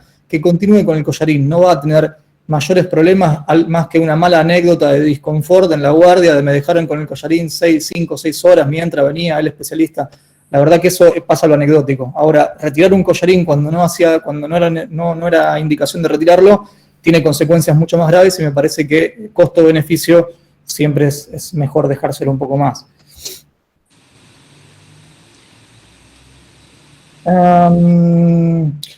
Mirá, acá tenés una, Pato, que se responde bastante de forma sencilla. Dice, las imágenes se hacen con el collar puesto, hay que sacarlo. Sí, siempre con el collar. Sí, imagínate que le sacás el collar, le hace una foto y ves luxada la columna, Es más, pero está muy bien, por ahí lo que dijo Facu está bueno, o sea, por ahí le hace una... No refiere síntomas, le hiciste una placa, te dio normal, cuando sacaste el collar tiene dolor y volvió a ponerle el collar, o sea, ante la duda, chicos, de más. Lo que no hagan de más es la tabla, por favor la tabla, porque la tabla es terriblemente agresiva. Y si está déjenlo al costado del paciente, de última, que no se incorpore, que no se pare. Lo dejan acostado hasta que lo ve el especialista, ¿no? Salvo que lo dejen la semana, obviamente, pues, ahí sí se le va a complicar. Pero si se espera unas horas o 6 horas hasta que lo vea el especialista, no le va a pasar nada por estar acostado. Pato, acá tenés una pregunta derecho para vos. Un paciente que luego de una ABP se levanta bien, sin problemas, y a simple vista no da indicios de ningún problema. ¿Se le hace lo mismo, alguna imagen y o se lo deja en observación o se lo deja ir? Pregunto por las dudas, luego tenga alguna lesión secundaria, sobre todo por algún problema legal luego. Mira, primero que nada estamos hablando de un politraumatismo, o sea, lo primero que yo evaluaría ahí es cómo fue el accidente, el accidente de tránsito, la mecánica del accidente, o sea, si fue algo de alta energía o no. Si era un auto que venía, yo que sé, a 80 km por hora y se la da contra una columna, yo lo llevo a ese paciente, porque tiene. Ahora, si un choque banal de atrás en un semáforo porque tardó en arrancar, y eso es algo que uno ve todos los días y no termina quizá en una guardia. O si termina después a la noche en una guardia porque se le pone el cuello duro, ¿sí? Por eso tenemos que ver. Pero si ante la mínima duda del accidentado, yo al paciente lo cargo y lo cargaría y lo llevaría. De cualquier forma, es muy importante ver la dinámica del traumatismo, siempre muy importante, y lo otro que es importante es el examen físico completo. Si el tipo está completamente asintomático, con todos los signos vitales normales, y fue un trauma leve, es un paciente que yo creo que puede seguir. No lo pensemos solamente desde el punto de vista, estamos hablando de politraumatismo. Acuérdense que es todo. Vos cuando vayas a ver el paciente, no va a ver la columna, va a ver un tipo que chocó, ¿sí? Si un paciente de 70 y pico de años y te dice que no tiene nada y está anticoagulado, ¿qué harían ustedes? Esta es una pregunta que entra en la clase de ayer, ¿entendés? ¿Le van a poner un collar cervical o lo van a llevar a hacer una tomografía a la guardia? ¿Me entienden lo que les digo? O sea, piénsenlo así. Si un tipo de 20 años, que fue un choque de atrás, un choque pavo, y no pasa nada si tiene un examen físico normal. Yo no creo que no tendríamos por qué tener ningún problema legal. Ahora, ante la mínima duda, se hace. Si después alguien critica porque hicieron, problema del que critica. Porque después cuando hay un quilombo, los que critican son los primeros que desaparecen. Se los puedo asegurar eso. Pero por eso, ante la misma duda se lleva. Pero si un traumatismo leve, banal, con un examen físico normal, y un paciente que no tiene factores de riesgo, lo estoy pensando como un politraumatismo, no como solamente traumatismo de columna, ese sigue. Si no, el otro lo llevaría y según... Hay... A modo de... Bueno, es una anécdota en realidad. Al que era mi jefe, hoy sería el jefe de edificio del hospital donde yo me formé en el Hospital Pirovano de Buenos Aires, la capital federal, que es un hospital muy grande de trauma, para toda la parte norte de Cava, o sea, toda la entrada de lo que es Panamericana. El que hoy es mi jefe de servicio se comió un juicio muy importante era jefe residente de neurocirugía, por un paciente que entró y no tenía nada, lo dejaron en observación en la sala de neurocirugía y el tipo se muere el otro día en la mañana por una rotura de vaso en 2 tiempos. Miren lo que estamos hablando, no tiene nada que ver con la columna y la cabeza. Por eso piénsenlo como un todo al paciente, estén haciendo lo que estén haciendo. Pero un juicio que le embargaron el sueldo 20 años, desde la jefatura residente hasta hace 8 años atrás, que creo que terminó el juicio. Por eso les digo, ante la duda se le hace todo, ante la duda se le hace tomografía, ante la duda se le hace ecografía. Si el especialista no contesta, lo vuelven a llamar, ¿sí? Si el paciente se quiere ir, firma y se va, y ustedes escriben en la carpeta. Pero no duden, si el traumatismo es leve no pasa nada. pero cuando son traumatismos de alta cinemática hay mucho shock en el paciente. Vos lo habrás visto, Facu. A veces el paciente está chocado, o con el miedo, con toda la adrenalina, no le duele nada. Porque es tanto la descarga de adrenalina que vos tenés un choque, que no te duele nada, ese es el tema, ¿me entendés? Por eso les digo, yo si es leve y examen físico normal, lo veo un ratito, lo reviso y lo mando, pero sí un poquito más importante creo que lo llevo. No sé, Facu, ¿vos qué pensás? No, totalmente de acuerdo. Me parece que siempre hablamos de optimización de recursos. Politrauma con cinemática de alta energía, no es momento de andar escatimando recursos o de andar ahora. Los recursos se optimizan cuando vos tenés el paciente con el trauma de cráneo leve, con el trauma cervical leve. Si le haces tomografía a todos los traumas de cráneo leves, después no te queda recurso para hacer tomografía. Claro, totalmente.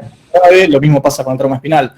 Mira, acá tenés una pregunta que está buena, es que yo creo que volvemos un poco a lo mismo, la hace Mariela Basset, que habla a través de un tema que hemos hablado, que es siempre se hace placa como mínimo antes de sacar el collarín. Yo creo que otra vez nos remite a la idea de contextualizar el trauma cervical, ver qué tipo de trauma, ver cuál fue la cinemática, ver los síntomas del paciente, hacer de eso un análisis y después de ese análisis ver realmente, porque no es la placa en sí, como les decía antes, todo método diagnóstico es falible.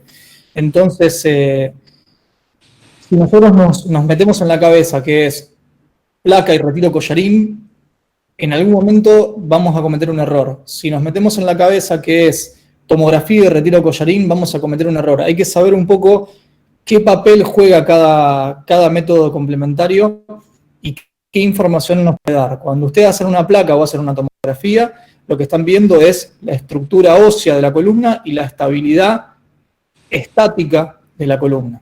Hasta ahí les alcanza. Después van a necesitar otros datos para poder ver la estabilidad dinámica y para poder ver el estado neurológico del paciente. Y eso les va a dar la seguridad para decir, ¿le saco el collarín o no le saco el collarín al paciente? Fundamental el tema del dolor. El dolor a veces es un enemigo porque nos lleva a sobreindicar estudios diagnósticos, pero está bien que así sea. Las guías también contemplan de que cuando el paciente tiene dolor recurrente, uno tiene que extremar los recursos diagnósticos, porque si bien es uno de los síntomas más subjetivos que hay, es un gran indicador en columna. El problema es que hasta lesiones muy pavas suelen doler muchísimo. Por eso te decía de que con respecto a la pregunta de Mariela, creo que más allá también hay que meter la cinemática del trauma. Fíjate que ella nos dice que es un paciente sin síntomas neurológicos y sin dolor a la espinopalpación. La verdad es que si no tenés dolor a la espinopalpación, no tenés síntomas neurológicos y la cinemática fue leve, se lo puede retirar sin ningún problema. El dolor sobre todo es muy sensible y si algo hace es sobreestimar la magnitud del traumatismo. Es un poco probable que un paciente con una lesión de raquis no tenga dolor una vez pasado el periodo agudo. Che, y ahora tenés una preguntita para vos, Pato, del reflejo bulbo cavernoso para identificar el shock medular. Vos te metiste en esa, así que yo no te pienso sacar. No, está bien. En realidad lo que primero es definir el shock medular. El shock medular es lo que yo le decía. Tiene una etapa que es flácida y una etapa que es, corregime vos, Facu, por ahí si le agarran algo, viste que siempre... pero lo que vos tenés generalmente cuando la lesión es completa, cuando una lesión severa y tenés una lesión completa, la lesión primero es flácida. Viste que nosotros dijimos que a veces el tema de los reflejos está bueno porque cuando hay una lesión medular se liberan los reflejos, ¿sí? O sea, se liberan los reflejos, ¿qué quiere decir? Que se pone hiperrefléctico el paciente, tan hiperrefléctico que se pone espástico, se pone así duro, es como que está todo el tiempo con el tono completamente aumentado, como si estuviese disparando reflejos todo el tiempo.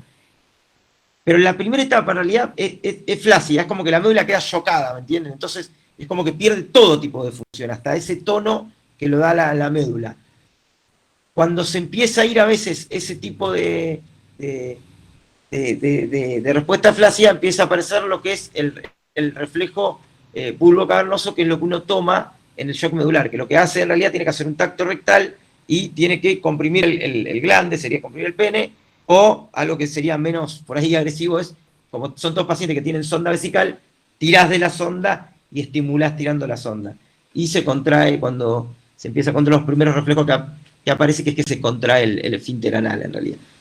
Pero es una cuestión que lo hace más el especialista y es para evaluarlo. Hoy en realidad yo creo que yo no, sé, no me mediría por un bulbo medular para ver si apareció ese efecto, y aparte me habla de lesión medular grave. Yo creo que hay unos potenciales, o sea, eh, eh, se los nombré a modo de nombrárselo, pero no se vayan atrás del bulbo cavernoso. Yo tengo una consulta. Sería como un primer signo Sí, para sería un signo, sospechar que pero puede si vos imaginate que tenés, un shock medular. claro, pero si vos tenés un paciente parapléjico en la guardia, internado, eso lo va a hacer el especialista. Te va a poner a hacer un tacto rectal y a tirarle la sonda para si tuvo bulbo cavernoso, yo no lo recomiendo. Además, creo que vos vas a estar problemas por gente que se dedicó a hacer eso. De hacer, por ahí, antes se buscaban mucho los reflejos. Antes se hacía el examen físico completo, ¿viste? Se hacía el tacto rectal, era todo paciente con traumatismo raquimedular. No sé si vos llegaste a vivir eso, Facu. Todo paciente se hacía para ver, No, para ver cómo estaba el esfínter. Hay una anécdota en la residencia de neurocirugía de Clemente Álvarez, mucho antes de que yo entrara, pero la verdad que no creo que tuviera que ver con una evaluación exhaustiva del paciente, sí, o con otro tipo de problemas, no, y ya rozando lo penal, te diría. Sí. No, más que nada, hablar de lo que es el reflejo bulbo cavernoso, dos cuestiones. La primera es un reflejo de integración sacra, que tiene la particularidad de ser, como dijo Pato, es uno de los primeros reflejos que vuelven después del shock medular, pero creo que si hay algo que les tiene que quedar del bulbo cavernoso, que el bulbo cavernoso por sí solo no habla de indemnidad medular. Esto es, vamos a movernos un poquito del papel del médico de urgencias y les cuento un poco también otra parte de nuestro pensamiento cuando abordamos al paciente como especialistas. Una vez que diagnosticamos que el paciente tiene un déficit neurológico, tenemos que ver si ese déficit es completo o es incompleto para ver qué tanta agresividad metemos en el tratamiento, porque lamentablemente, yo creo que ustedes lo saben, los déficits completos tienen muy pocas posibilidades de volver atrás. Entonces, si los esfuerzos, que no son esfuerzos nuestros de recurso únicamente, sino son esfuerzos del paciente, porque son pacientes politraumatizados que una cirugía les lleva otro trauma más y puede llegar a pegarles debajo de la línea de flotación y generarles más daños que beneficios. Entonces tenemos que estar muy seguros en quienes indicamos una cirugía, que sean los pacientes que realmente tienen una oportunidad. Cuando nosotros pensamos a los déficits neurológicos, tratamos de ver cuáles pacientes tienen un déficit neurológico incompleto. Eso significa, como dijo Pato, es ver si hay todavía un hilo de conducción a nivel de la lesión, a nivel medular, para intentar, mediante algún gesto quirúrgico, revertir ese problema. El reflejo bulbo cavernoso es un reflejo de integración sacra, y lo que se ha demostrado es que, por más de que exista un reflejo bulbo cavernoso, no es suficiente para decir de que ese paciente tiene un daño incompleto. Es decir, muchos pacientes que tienen un muy mal pronóstico, pero tienen el reflejo bulbo cavernoso presente, son pacientes que se los puede considerar como un daño completo, porque ese solo reflejo no es suficiente para generarle una ventaja si los operamos. Entonces, como signo es extremadamente débil de indemnidad medular. No es que si le sacan un bulbo cavernoso ese paciente dice, no, pero pará, no tiene ningún reflejo, tiene una paraplegia, pero tiene el bulbo cavernoso, entonces merece una oportunidad quirúrgica, merece un trauma quirúrgico para intentar volverlo atrás. El bulbo cavernoso como reflejo es un reflejo extremadamente débil que lamentablemente no ayuda al paciente. Esa es la realidad. Profe, yo tengo una consulta con respecto a esto de la compresión medular. No sé bien cómo redactarla, sí, porque capaz es media paja. ¿Cuánto tiempo hay para que entre a cirugía el paciente cuando hay una compresión medular? Y si si por ejemplo no es total, digamos, ¿es reversible? Es decir, si está con hiperreflexia y todo, y entra a cirugía de inmediato, ¿se revierte por completo? No sé si entiende la pregunta. No sé si por completo, pero sí puede ser. Es más, si es incompleta, o sea que tenemos médula que está sana todavía,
Chao.